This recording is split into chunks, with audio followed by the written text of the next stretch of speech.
everyone. I would love to introduce our new artist in resident at the Navasota residency program. And Kristen, you have been here for a couple of weeks, and I'm super excited to talk about you and your program. But first, let me run through some other things. If you're interested in artist in residence programs, we have College Station starting up in June. We're still wrapping up the final list on that.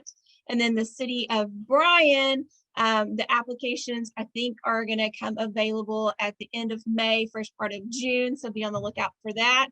And here we go. Our Navasota artist in resident who's with us today. And so, Chris, if you will give us a little bit of information about who you are and why you joined the Navasota artist in residency program. Awesome, thanks. Yeah, I am Christine Holton from Durham, North Carolina. And there I have a studio and I teach and I do custom work and public art and things like that. It's my hometown. I grew up there. And I found out about the Navasota Artist in Residence program and applied. The town itself was really intriguing to me. It looked like somewhere that I would like to visit. And I had never been to this part of the country before. So, and it was a long residency and it would give me a chance to really know a place and connect. And so I decided to just go for it, and I'm excited to be here. Yeah, I love it. You've already done a few things with the city. Well, actually, we're also down here for the Bryan Downtown Arts Festival. So that was super exciting. You got to meet Chris Lynn, who was one of our past artists in residence, and a lot of community members. So that was super exciting.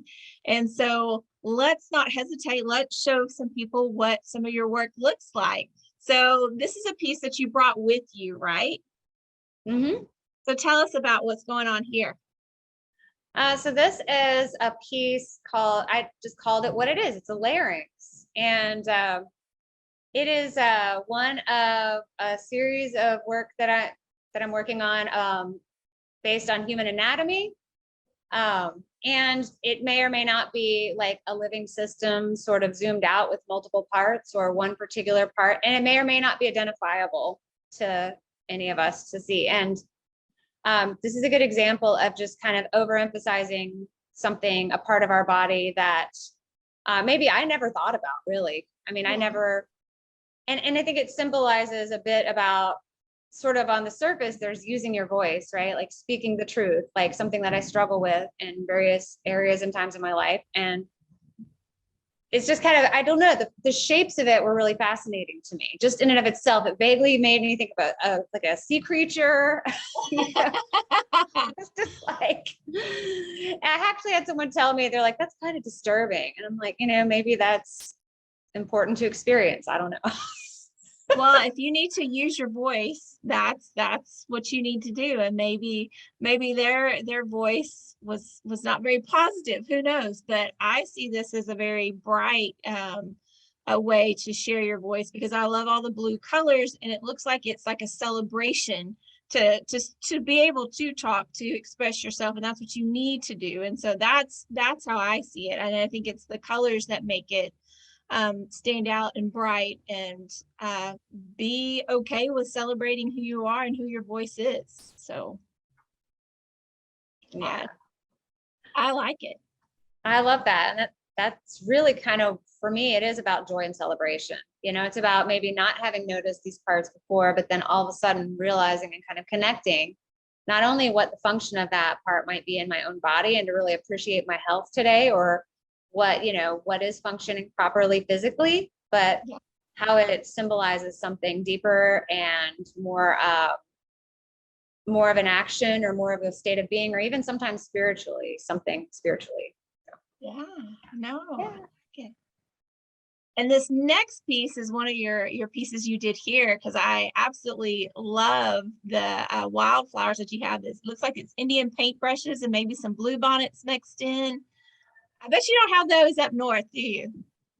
No, I've heard of Indian paintbrush, and Texas bluebonnets, but I had never seen them in person. I mean, I had seen the bluebonnets. Mm-hmm. Our local botanical, no, it wasn't some local garden center actually tried to sell them, and I tried to plant them in our yard, but they didn't do well there because it gets real cold in the winter. And so anyway, I had seen them, but to see fields of them was like breathtaking. It is. And the Indian paintbrush. And I had to start including them in paintings. Wow. So this is the brain, right? This one it's called Field of Dreams. And I think in a nutshell, it symbolizes being in a new space, and sort of a headspace feeling, a feeling of being in a new place and finding home, but also sort of a dreamlike state of experiencing like these wildflowers, these huge fields of them, and how beautiful they are, and how it's almost like a fantasy. And so I think that's what the brain means, floating above this landscape for me. It's the idea of, it's an ideal, it's a dream like place, and here I am physically in it, and how it's informing kind of my creativity, kind of inspiring me. I love it. Field of Dreams. And it almost like it came to fruition with you. You bought some of these flowers and tried to plant them. It didn't work back home, but now you're here and you're like, oh my gosh, so my dream just come true. Here it is. I didn't have to mess with it. That's right. You made it happen. And didn't know you made it happen. Oh Right? my gosh. I love that. That's just super pretty. I love it. And all these pieces are for sale, and they're hanging in the Horlock house now, correct? Yep. Awesome. Oh, now tell me what this is. So this is, these are your vocal folds. You're I call it voice box. It's a part of the whole apparatus that makes your voice happen. And it's a view looking downward. Oh, wow. So it's like a view looking down, and the two lines, or the lines that go like this, that join at the bottom, those are your vocal cords. And this is not, again, the whole part. So there's parts missing. This is almost like just, I picked and chose like a particular part, because it created this, to me, what looks like sort of a harp, or like an instrument. And it is, in a sense, we make sound. Right. And this is also representing sort of speaking and the voice. And I wanted to kind of create a sense of resonation. So I did a lot of texture, and the kind of gold color makes me think of like golden tones or notes being sung. And I just really, this is one of my favorites. I mean, I guess I love them all, but I chose to bring this one in for a reason. No, I love it. And it looks very powerful. It's a powerful way to talk about your voice. And I just see it very powerful. That's what I see. Very powerful. So somebody who's listening needs to speak up, show their power, be who they are, be proud. I love it. I love it. Oh, here we go. This one, this is called The Width of My Love. And this was an idea that I had in my head for months before I started painting it. This is sort of a dream. This one is really close. Like I wanted to do this painting, and the actual painting is 49 inches by 49 inches. Oh, wow. So I wasn't able to bring it, but this painting, The Width of My Love is the titles don't always happen like before the painting is finished, but I kind of knew the title of this one before. Oh, wow. Before I very started. And what it basically means in a nutshell is that it's kind of representing the joy in taking up space. Instead of fearing people seeing me, or fearing, what people think, we all feel like that, right? Like, I feel like that, but this painting is almost like the joy of saying, here I am alive. I am not afraid. I am healthy. And I think I really need to share with this too, that I had an eating disorder for a really long time. And so during that time, I wanted to hide from the world, and I felt like my pain was only mine and no one understood. And I think that we all kind of feel like that about something in our lives at some point. Nobody understands. I don't I don't want anyone to see this, that I'm going through this.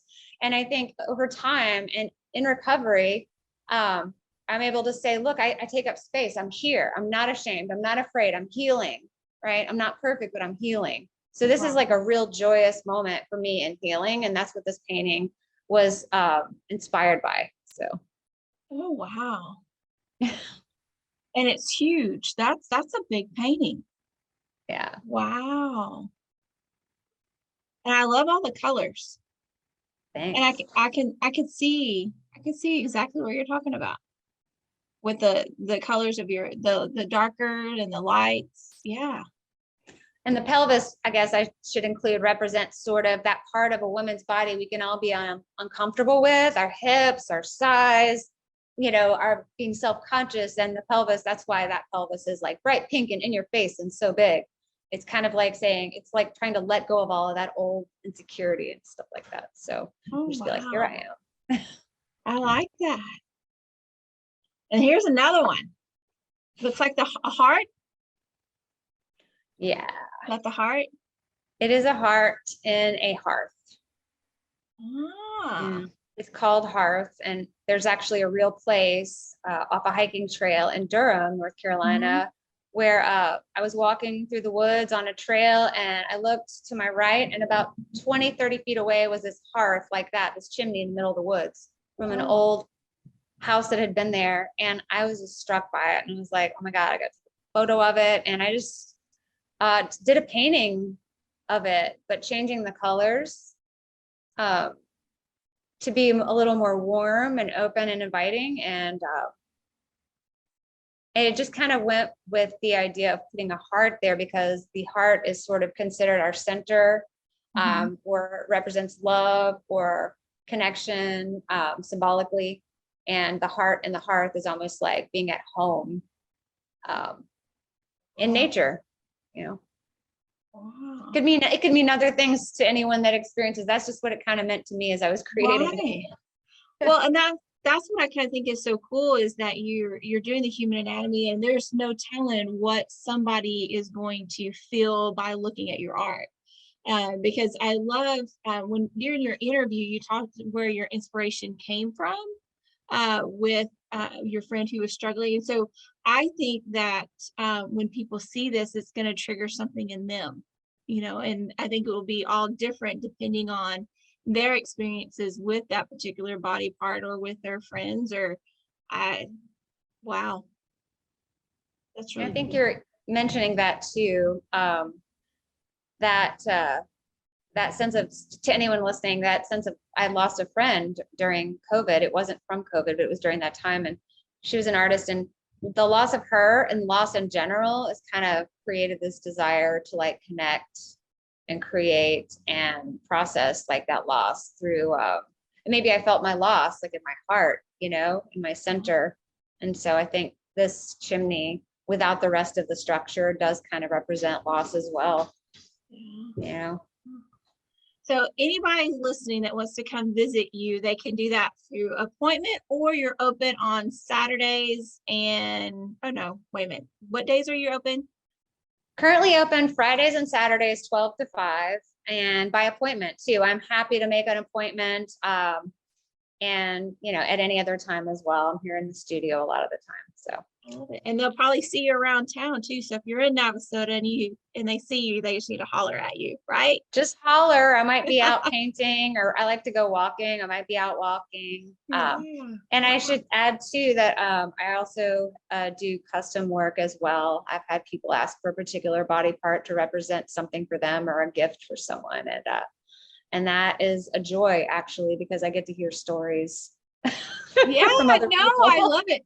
I would love to see these all in doctors' offices. I think that would be really neat way to express especially if they specialize in something, that this is way cooler to look at than some of the, I like it all drawn out and stuff. It's neat on the doctor's office's walls, but I think this would be even really cooler, But right, it's better than a Grey's Anatomy. No, I'm kidding. Yes, no, I do.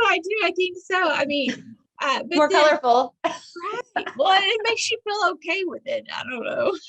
Right. I mean, I think, to me, it's like, this is my process I'm sharing with other people, but they can connect to it in whatever way they want to. But Right. it is sort of an acceptance and sort of a, it's like much more approachable when it's in like hot pink. You know what I'm saying? Right.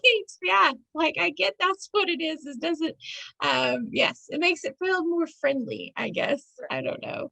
Um, Exactly.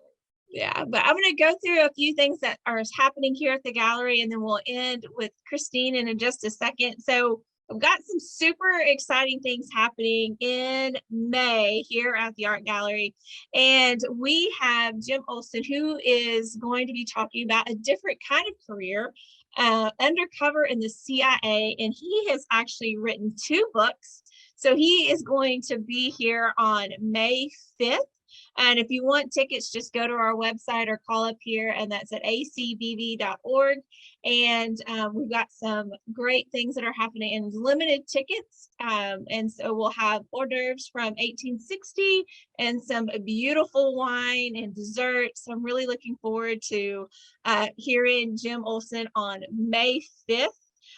So check that out. And then we also have a opening reception for Nita, who is in our main gallery now, but we will also have her and June Dudley, who is in our lobby. Both artists will be here to talk about their art.